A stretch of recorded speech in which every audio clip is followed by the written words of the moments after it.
अब हमने कल जो हमारे 2 टॉपिक्स किए थे उसके रिगार्डिंग हमने 2-4 एग्जाम्पल कर लिए थे। अब एक्स्ट्रा जो एग्जाम्पल हमारे रह गए थे वो हम कंप्लीट करेंगे। सो आपका जो नेक्स्ट एग्जाम्पल है वो आपका क्या रहेगा, क्या स्टेटमेंट गिवन है आपकी, आई एम इक्वल है integration 0 to 1 x raise to power n and given है log of x raise to power m dx। ठीक है, तो हमें इसमें क्या प्रूव करना है, टू प्रूव क्या रहेगा हमारा, आई एम इक्वल होगा minus m divided by n plus 1 और आई एम माइनस 1। ठीक है, और क्या इवेल्युएट किसको करना पड़ेगा, ये तो हमारा टू प्रूव रहेगा। टू प्रूव में हमें ये करना है और इवेल्युएट किस टर्म को करना है, हमें I3 को। ठीक है, पहले हम इसको लेके चलेंगे। अब 2 फंक्शंस हैं, 2 डिफरेंट फंक्शंस हो तो हमारा क्या यूज होता है, हमारा आइलेट किसमें, इंटीग्रेशन बाय पार्ट्स में। ठीक है, अब फर्स्टली अब इसमें आपका लॉगरिथम फंक्शन आता है, फिर अलजेब्रिक आता है। तो फर्स्ट फंक्शन हमारा क्या हो जाएगा, लॉगरिथम फंक्शन, और सेकंड फंक्शन हमारा क्या हो जाएगा, अलजेब्रिक फंक्शन। ठीक है, तो इंटीग्रेशन बाय पार्ट स्टार्ट करते हैं। आई एम किसके इक्वल है हमारा, first function as it is log x raise to power m integration of x n 0 to 1 limit dx minus में इंटीग्रल साइन, और फिर फर्स्ट फंक्शन का क्या होगा, डेरिवेटिव होगा log x raise to power m और इंटीग्रेशन किसका होगा, एक्स एन dx। यहाँ इंटीग्रेशन लिमिट हमारी 0 to 1। ठीक है, नेक्स्ट क्या होगा, नेक्स्ट स्टेप में log x raise to power m और यहाँ क्या हो जाएगा, इंटीग्रेशन होके x n plus 1 divided by n plus 1 और लिमिट है 0 to 1 माइनस में इसका डेरिवेटिव क्या होगा, पावर तो क्या होगी आगे आ जाएगी, फिर एक पावर माइनस में m माइनस 1 और फिर इसका डेरिवेटिव क्या होगा 1 बाय x। इंटीग्रेशन होके हमारा क्या आ गया, x n plus 1 divided by n plus 1 into में हमारा क्या था dx। ठीक है, नेक्स्ट स्टेप में क्या होगा, किसके इक्वल चल रही है ये टर्म, हमारी आई एम के इक्वल चल रही है। ठीक है, इसको सॉल्व आउट कर लेंगे, थोड़ा लिमिट्स पुट कर देंगे। लिमिट्स पुट करके हमारा क्या हो जाएगा, ठीक है, upper limit log 1 raise to power m on 1 की पावर n प्लस 1 माइनस में log 0 raise to power m and 0 raise to power n plus 1 divided by n plus 1। ये तो आपका कंप्लीट क्या हो जाएगा 0, और log 1 की वैल्यू भी क्या होती है 0 होती है। बाकी इंटीग्रल को एज इट इज रखेंगे, कांस्टेंट टर्म्स को बाहर ले लेंगे यहाँ से, m बाय में n plus 1 integral sign 0 to 1 log x raise to power m minus 1। यहाँ x क्या था प्लस 1 पावर में, अब ऊपर चला जाएगा तो माइनस 1 पावर मल्टीप्लाई में x n plus 1। Base same हो तो पावर ऐड हो जाती है, यहाँ प्लस 1 है यहाँ माइनस 1 है तो ये कैंसिल आउट हो जाएगा यहाँ से। ठीक है, अब नेक्स्ट आई एम हमारा क्या आ जाएगा, ये log 1 की वैल्यू क्या होती है 0, तो 0 की कितने में पावर कर लो 0, 0 के मल्टीप्लाई में कुछ भी हो 0, और यहाँ पे 0 की पावर में कुछ भी हो 0, अब यहाँ पे साथ में भी कुछ भी हो सकता है आपका, तो वो भी 0 होगा। तो 0 माइनस में m n plus 1 integration 0 to 1 log x raise to power m minus 1। यहाँ क्या हो जाएगा, x की पावर में n dx। आप फंक्शन आई एम कब कंसीडर करके चल रहे थे, जब हमारे फंक्शन जो log की पावर में m था, अब log की पावर में क्या आ गया m माइनस 1, तो हमारा आई एम किसके इक्वल हो जाएगा, minus m n plus 1 divided by n plus 1। यहाँ क्या हो जाएगा आई एम माइनस 1। ठीक है, और हमें टू प्रूव क्या करना था, यही प्रूव करना था ना कि जो आई एम हमारा किसके इक्वल होगा, minus m divided by n plus 1 I M minus 1। ठीक है, अब हमने ये तो प्रूव कर दिया, अब हमें क्या करना है, इवेल्युएट किस टर्म को करना है, I3 को। ठीक है, अब क्या करेंगे, इसके लिए m की जगह पे क्या पुट कर देंगे 3। ठीक है, तो यहाँ क्या होगा आपका I3 is equals to minus 3 n plus 1 I2। अब 2 के लिए भी हमें वैल्यू चाहिए, क्योंकि हम 2 की डायरेक्ट वैल्यू तो सॉल्व नहीं कर सकते, log का स्क्वायर हम सॉल्व कर ही नहीं सकते, तभी तो हमने डिडक्शन फॉर्मूला डिड्यूस किया। ठीक है, तो क्या करेंगे, एक स्टेप आगे चलेंगे। नेक्स्ट स्टेप क्या होगा, m is equal to 2 put करेंगे इस इक्वेशन में जिसको हमने अभी डिराइव किया है, I2 माइनस 2 n प्लस 1 और यहाँ क्या हो जाएगा 1। अब नेक्स्ट सिमिलरली इस फंक्शन के लिए माइनस 1 n प्लस 1 और यहाँ क्या हो जाएगा I0। अब I0 की पावर कहाँ से निकालेंगे, हमारे गिवन फंक्शन से। फंक्शन क्या है, I0 is equals to integration 0 से 1 x raise to power n, और नोट का मतलब यानी m इज इक्वल्स टू 0 हो गया, यानी log x की पावर में क्या हो गया 0 dx। ठीक है, तो अभी किसी की पावर 0 वो क्या बन जाता है 1, 1 की किसी भी चीज का प्रोडक्ट हो तो वो खुद ही चीज आ जाती है। यहाँ पे क्या था, अलजेब्रिक फंक्शन था x raise to power n, तो यहाँ इंटीग्रेशन में हमारा क्या बच जाएगा, just x raise to power n। Limit कहाँ से, 0 to 1, और आपका क्या हो जाएगा x n dx किसके इक्वल था, I1 की वैल्यू क्या आ जाएगी यहाँ पे, x n plus 1 divided by n plus 1, और लिमिट हमारी कहाँ से कहाँ, 0 to 1, 1 पुट कर देंगे upper limit divided by n plus 1, minus में 0 बाय में n प्लस 1। ठीक है, ये तो आपकी कंप्लीट 0 हो जाएगी। I1 यहाँ से क्या आ जाएगा 1 डिवाइडेड बाय n प्लस 1। अब I की वैल्यू जो थी हमारी वो कहाँ करेंगे, I2 वाली वैल्यू में सब्स्टिट्यूट कर देंगे। I2 किसके इक्वल था, 1 माइनस n प्लस 1। I1 की वैल्यू I2 में सब्स्टिट्यूट की जाएगी, तो यहाँ था 2 इंटू में 1 बाय में n प्लस 1, तो यहाँ I2 क्या आ गया -2 n plus 1 whole square. I3 क्या आ जाएगा, अब इस वैल्यू को क्या करेंगे, हमारे I3 वाली वैल्यू में सब्स्टिट्यूट कर देंगे। ठीक है, तो I3 minus 3 divided by n plus 1 into में क्या हो जाएगा, I2 की value -2 n plus 1 whole square, तो I3 किसके इक्वल आ जाएगा हमारा 6 n प्लस 1 होल क्यूब। तो हमें यही प्रूव करना था। पहले तो क्या करना था, जो गिवन फंक्शन था उसको क्या करना था, टू में क्या लेके आना था, I m is equal to minus m divided by n plus 1 I m -1। ठीक है, फिर हमें क्या करना था, इसको इवेल्युएट करना था। ये सारा प्रोसीजर था इवेल्युएट तक आपका।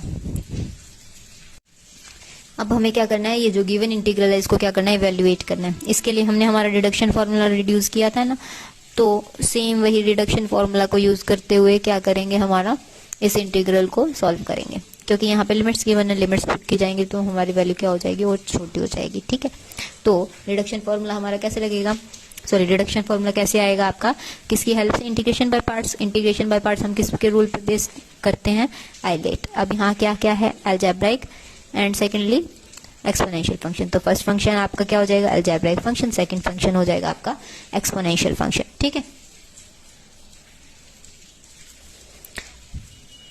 तो अब integration by parts, first function as it is, second function का इंटीग्रेशन, लिमिट कहाँ है 0 से इन्फिनिटी dx माइनस में इंटीग्रेशन। अब क्या हो जाएगा, इसका डेरिवेटिव फर्स्ट फंक्शन का d over dx xn, limit कहाँ से कहाँ तक 0 टू इन्फिनिटी, और इंटीग्रेशन हम किसका कर रहे हैं, integration of e minus x dx। ठीक है, अब नेक्स्ट स्टेप में क्या होगा, xn, इसका इंटीग्रेशन क्या आ जाएगा, माइनस में x -1, limit 0 to infinity, minus में इसका डेरिवेटिव क्या हो जाएगा 0 से इन्फिनिटी, n आगे आ जाएगा आपका, और पावर क्या हो जाएगी, रिड्यूस हो जाएगी। इसका डेरिवेटिव क्या होगा 1, इसका integration e raise to power -x, और फिर x का -1, साथ में क्या आ जाएगा dx। कांस्टेंट टर्म को हम बाहर रख लेंगे। यहाँ क्या करेंगे, पहले एक बार हम इसको थोड़ा सा सिंप्लीफाई कर लेते हैं, फिर लिमिट्स पुट करेंगे। कांस्टेंट टर्म बाहर में -1 भी बाहर आ जाएगा आपका, पॉजिटिव में convert, 0 to infinity x raise to power n-1, और यहाँ क्या हो जाएगा e की पावर में x माइनस x। ठीक है, अब क्या करेंगे, यहाँ लिमिट्स पुट करेंगे। अब इन्फिनिटी की पावर कुछ हो रही है और साथ में ये हो रहा है माइनस में, यहाँ क्या हो जाएगा 0 की पावर में n और इसकी पावर 0, साथ में क्या था माइनस माइनस प्लस हो गया, यहाँ पे 0 to infinity x raise to power n-1 e की पावर में x माइनस x और dx। अब यहाँ पे क्या होगा, e की पावर में माइनस इन्फिनिटी आपका क्या बन जाएगा 0, इन्फिनिटी की पावर कर रहे हैं, इन्फिनिटी की पावर क्या हो सकती है, इन्फिनिटी खुद होगा। अब उसकी 0 से प्रोडक्ट हो रही है, ये यहाँ 0, और 0 की पावर में कुछ भी हो तो आपका वो भी क्या हो जाएगा 0। तो आपका इंटीग्रेशन किसके इक्वल रह जाएगा, यहाँ से integral 0 to infinity x raise to power n e minus x dx किसके इक्वल होगा n, integration 0 to infinity x n-1 e minus x dx के इक्वल हो जाएगा। ठीक है, तो अब इसको क्या मान लें, in n function n power के लिए n पावर यहाँ क्या होगी n-1, तो यहाँ क्या हो जाएगा n-1। ठीक है, तो अब हमें क्या करना था, इस फंक्शन को, अब हमने रिडक्शन फॉर्मूला तो इसके लिए डिराइव कर दिया, बट इस फंक्शन के लिए हमें क्या करना है, इसको इवेल्युएट करना है। वैल्यूएट कैसे करेंगे, यानी हम इसका क्या करेंगे, तो जनरल केस है, इसको लास्ट लिमिट यानी 1 तक लेके चलेंगे, ठीक है। अब इसमें n की जगह मैं आई n-1 पुट कर दूं तो हमारा क्या आएगा, n-1, यहाँ n-1 हो जाएगा, यहाँ क्या होगा n-2। अब इसकी वैल्यू को यहाँ सब्स्टिट्यूट करते हैं, substituting value of second equation into first, तो in हमारा किसके इक्वल होगा, n-1 और साथ में क्या आ जाएगा n-2, ठीक है। यानी मैं ऐसे ही सिमिलरली यहाँ पे n-2 भी प्लेस कर सकती हूँ, सिमिलरली n-3 अप टू कहाँ तक चले जाएंगे, हम n से स्टार्ट किया, लास्ट में क्या टर्म होगी हमारी 1, एंडिंग टर्म होगी 1, यहाँ पे पुट करेंगे तो क्या हो जाएगा 1 1 और I0, ठीक है।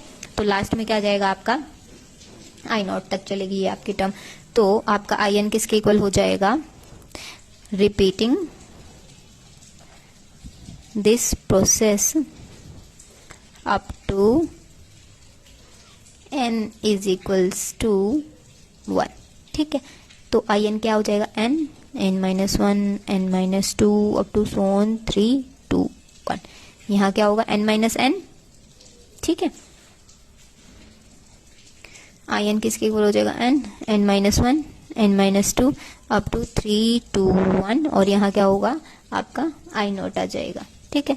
ये किस चीज को रिप्रेजेंट करता है, जब हम किसी चीज का फैक्टोरियल ओपन करते हैं तो हमारा क्या आता है, मान लो मुझे 3 फैक्टोरियल गिवन हो तो उसका क्या होता है 3 इंटू 2 इंटू 1, यानी कम होते चली जाती है ना। वैसे अगर मैं इसको क्या नाम दे सकती हूँ, हाईएस्ट पावर, ये हाईएस्ट वैल्यू ये थी, इसमें से एक एक करके रिड्यूस होती जा रही टर्म, तो in हमारा किसके इक्वल हो जाएगा, n फैक्टोरियल और I0। अब I0 की वैल्यू तो हम निकाल सकते हैं फंक्शन में से, फंक्शन क्या था, x raised power n e की पावर में माइनस एक्स डी एक्स, इसको क्या सोल्व कर सकते हैं, I0 क्या हो जाएगा इसके, इसके लिए 0 टू इन्फिनिटी x की पावर में 0 यानी क्या हो जाएगा 1, तो यहाँ इंटीग्रेशन में क्या बच जाएगा, जस्ट आपकी ये वाली टर्म, तो इसका इंटीग्रेशन होके क्या आ जाएगा -1, 0 to minus infinity, 0 to infinity इसकी लिमिट रहेगी, ठीक है।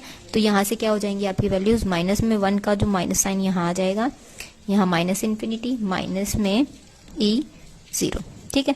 माइनस इन्फिनिटी पे आपकी वैल्यू क्या होगी 0 और यहाँ क्या हो जाएगी 1, यानी ये किसके इक्वल हो जाएगा 1, यानी I0 किसके इक्वल हो जाएगा 1 के, तो in हमारा क्या आ जाएगा n फैक्टोरियल, ठीक है।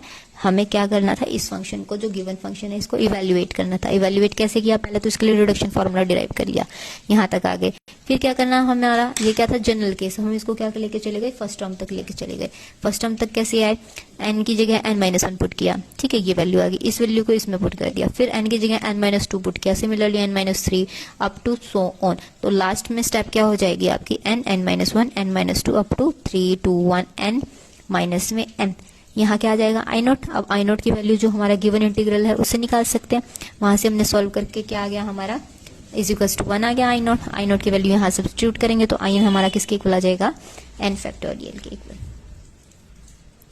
ओके, तो नेक्स्ट एग्जांपल आपका क्या है, un is equals to given है log x raised power n, integral solve करना है, इंटीग्रल है तो साथ में क्या आना चाहिए dx, तो इसको सॉल्व करके हमें क्या प्रूव करना है, टू प्रूव क्या रहेगा हमारा un प्लस में n un-1 is equals to होगा x log x raised power n, ठीक है। तो हमें ये प्रूव करना है।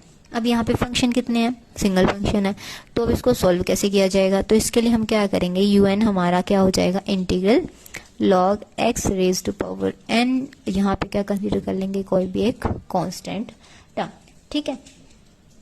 तो हमारा कांस्टेंट टर्म क्या हो जाएगा, ये क्या होगा अलजेब्राइक नंबर्स वाले में कंक्लूड होगा हमारा, ये लॉगरिथम क्या है, लॉग फंक्शन है, तो ये क्या हो जाएगा फंक्शन फर्स्ट और ये क्या हो जाएगा सेकंड फंक्शन, ठीक है। तो फर्स्ट फंक्शन हमारा इंटीग्रेशन बाय पार्ट्स में वही लगेगा, इंटीग्रेशन बाय पार्ट्स इसको सॉल्व करने के लिए, क्योंकि किसी भी फंक्शन के अगर पावर में हो तो हम उसको डायरेक्ट सॉल्व नहीं कर सकते अगर वो आइलेट के अकॉर्डिंग हमें गिवन है तो, ठीक है। तो यहाँ क्या होगा, first function as it is raised power n integration of 1 dx, minus में इसका क्या होगा derivative d over dx log raised power n integration of 1, ठीक है। un हमारा किसके इक्वल आ जाएगा, log x raised power n, integration होके हमारा x माइनस में इसका derivative n log x minus में n-1 और फिर इसका क्या होगा डेरिवेटिव x हो जाएगा और इसका इंटीग्रेशन होके क्या आया x, साथ में क्या था dx, x से तो अब यहाँ x कैंसिल हो जाएगा, तो un हमारा किसके इक्वल आ जाएगा log x raised power n multiply x minus में n कांस्टेंट आपका बाहर आ जाएगा, इंटीग्रल क्या है log x raised power n dx। un कब नाम दिया गया था, जब log की पावर क्या थी n। अब यहाँ log की पावर कितनी है n-1, तो यहाँ फंक्शन क्या हो जाएगा un is equals to log x raised power n multiply x minus n into में ये क्या हो जाएगा un-1। ठीक है, अब हमें क्या चाहिए था, ये un-1 और un वाली टर्म साथ में चाहिए, कंबाइन में चाहिए, तो ये उधर आ जाएगी आपकी un प्लस में n un-1 is equals to हो जाएगा x log x raised power n। यही हमें क्या करना था, प्रूव करना था। सॉल्व हो गया।